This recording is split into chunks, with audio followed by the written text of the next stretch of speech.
Welcome back, guys, to another episode of The Chosen Ones. I am your host, Maggie, and today we are here with 4 special guests. Diana, Donnie, Sai, and Melany. And today we are going to be discussing the topic of the book, The Things We Carried. Imagine you just turned 18, fresh out of high school, and one morning you go outside to check your mail and you see a draft letter from the government stating that you are obligated to fight in the Vietnamese War. Scared and confused, you take the easy route and decide that you are going to flee to Canada. Once you're in the border, realization hits that you are going to get clowned on back at home and that you are cooked. Also, you don't want to be the family disappointment once more, so you take the hard decision to go back home and get ready for war. That's exactly what Tim O'Brien did. So what would you guys do in this situation? I would honestly just go into another country. Yeah. Back to Mexico we go. I would run away too, because I would be scared. Like, all of a This is sudden, big. For real, I'd just be like, hey, I'm not a citizen in this country. Plus, he's fresh out of high school. He's probably skinny. He's probably you got no other experience than being in high school. On the football team, right? Yeah.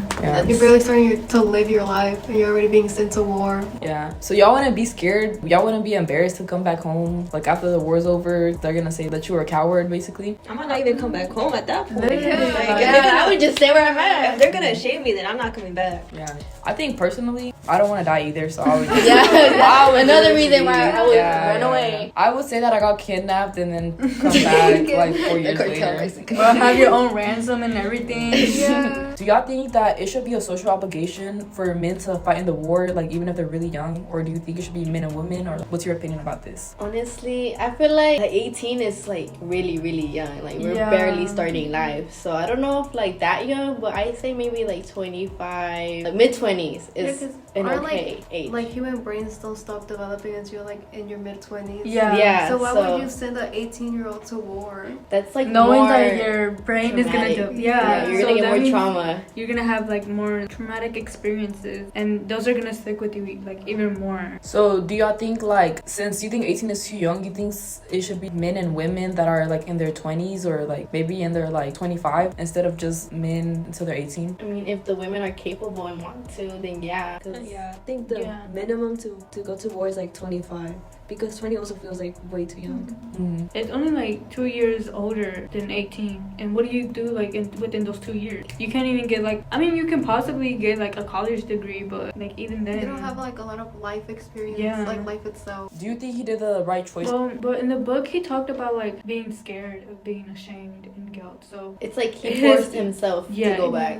It was his idea and his opinion. So maybe he did make the right choice, but for himself. Yeah. Because he was he didn't want to be shamed. But I feel you shouldn't have to feel that way. You know what I mean? Society shouldn't push the belief into you. If he didn't, if he hadn't have gone to war, what do you think the effects would have been? I think that if he had left, he'd probably end up living his life but just with guilt eating him away. He wouldn't be able to handle thinking about what if, since Russia was supporting the other side, what if they ended up winning the whole and then somehow got strong enough to go to the US and fight them, and maybe what if all his friends died from there? I feel he would also feel guilty because he wouldn't be able like you said, he wouldn't be able to help the United States if communism did win during the Vietnam War. So he would have felt guilty as well. Yeah, and I feel he was already thinking about how guilty he would feel coming back. I think he stated in the chapter that he wouldn't be able to forgive himself if something happened to his parents. In the book, it actually says he felt guilty for killing an op, basically, and that he basically wrote the book to cope. And then he also says in the book that they use a lot of dark humor. While they're stationed, his daughter says to stop writing these type of books. But I feel for him it's it's a way to cope, because he was young and he had to experience through a lot. So he had to find a way to cope, and for him it was writing books about it. His stories aren't really heard. People don't really actually know how the war is, so he wanted to be detailed and graphic about how his life really went down being there, because I feel people always overlook how the war really goes. They just think people are getting shot, but they don't really understand. And that's the rhetorical choices that he uses. He makes the tone that he uses, he makes it seem we're actually there with him in the war, and they're because he you said, he uses a lot of graphic details because he wants us to realize, imagine it, imagine it and realize how bad it actually is being in the war. Yeah, there was a part where he was talking about how he was like kind of traumatized because the love of his life had died of cancer when he was 9, and he just described her so like I feel like I had lost her. For Valker, he took a different route for coping. Once he got back from the war, he couldn't like handle himself. All he did would be like drive around, and just it got to the point where he couldn't talk to no one. So like people like his ex-girlfriend, seeing like she already started a family, then he's just there like with nothing, and he's like in her past, like she just left him like nothing. He's like stuck in the past before the war started. Yeah. And now that it's over, he just lost. I feel like he feels like the war was just like a blur, and like he wants to talk about it, but he really can't. Like, you guys know? Yeah, like so many things happened that there's not enough words for him like to say everything exactly how it happened. And like back then, I feel like going to therapy was kind of like embarrassing, like because it would think you're like crazy, it like was, mentally not. I mean, it was like down so, on like, yeah. And then everyone back in the States just acting like if nothing's happening. So he's like, how are they able to like be all happy and everything while he has to like suffer because of the war? Yeah. He felt like something was wrong with him after that. Yeah. So it would end up like driving crazy where he just like killed himself. But the other soldiers, off topic of coping, they would have romance. Like they got drafted to the war, they would like have these girlfriends, and they would like actually send each other letters. But like imagine being broken up through a letter while you're at war. That would be heartbroken and mad. Yeah. I'll probably like start shooting up someplace.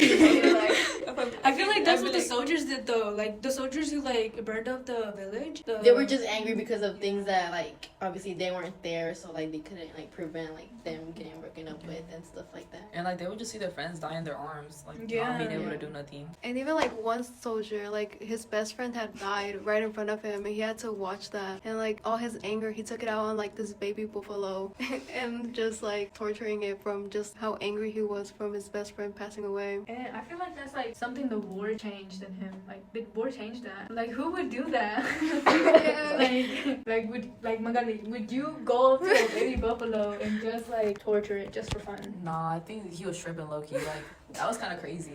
When I read that, I was mind blown because like I don't know, that innocent animal didn't do anything. But like that's his way of coping. He was just angry. I get it, and it's better than for him to do it to a real person, I guess. But But I mean, they were at war. They were at war though. He could have just like easily shot shot somebody else. soldier. Could have waited till like That was an innocent little baby. But it didn't even grown either. Yeah, and the buffalo just Yeah, stayed they there were and decided. the buffalo had its eye open looking at it. Like And they were like, It was just laying there letting it happen. Yeah. and it was like throughout days, like that baby buffalo was still alive. they should have just ate it at that point. Bro. Una carnita asada. Yeah, but That was like the way the soldier coped though, and like Yeah. that's how his traumatic experience changed him. Like what's her name, Marian? I feel like she changed a lot because she was a really bubbly person and she was like really girly when she first came in. And she always wanted to like learn. Yeah, she was like she wanted to learn really badly, and then after she stayed there for a couple of months and like started helping like soldiers that were injured, she started like cutting her hair, dressing like a guy kind of. Like she ran away from her boyfriend, became a savage basically. She started wearing like tongue necklaces, started patrolling at night. She went crazy kind She out of. there stalking people, like Yeah, the word like changed her completely. Yeah. She didn't even care like to leave her boyfriend that They just were because of getting what engaged. they were getting engaged just because of what she saw throughout the time she was there. And all of these stories that we read was like within this one book, and it was like the way he wrote it was like really fast because he would just like change the time. Like it would be like 10 years into the future, and then it would be back into the war and stuff like that. So he would give us like different stories. Honestly, like, I kind of like how he does that because if you think about it, your mind works like that. It just like pops up random Yeah. ideas. So like if it So he was pretty much like writing as he was thinking of it. I feel like that's what he was doing. it like catches your attention because you're like reading about something that's like something and you're like, oh, this happened too. Yeah,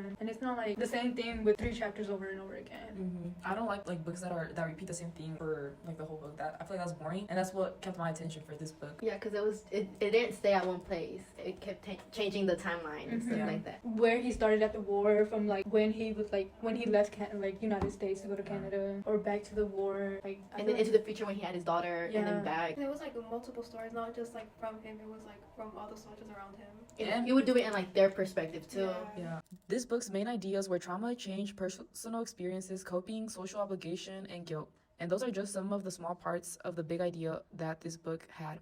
Not only did the author make this book really good because he had a lot of rhetorical choices like tone, he made sure he put good imagery, he made sure it seemed like you were really there, and his describing was awesome. Also, this book was really fast-paced, and it changed topics multiple times so that you were always in a cliffhanger wanting to know what happened next. If you read this book, it's not going to be boring and will actually show you how the war was straight up without having censors. And it will actually keep you all on your toes. That's a wrap for today's episode. on The Chosen Ones. Thank you so much, guys, for coming. Bye. See you guys later. Bye, guys. Bye, guys.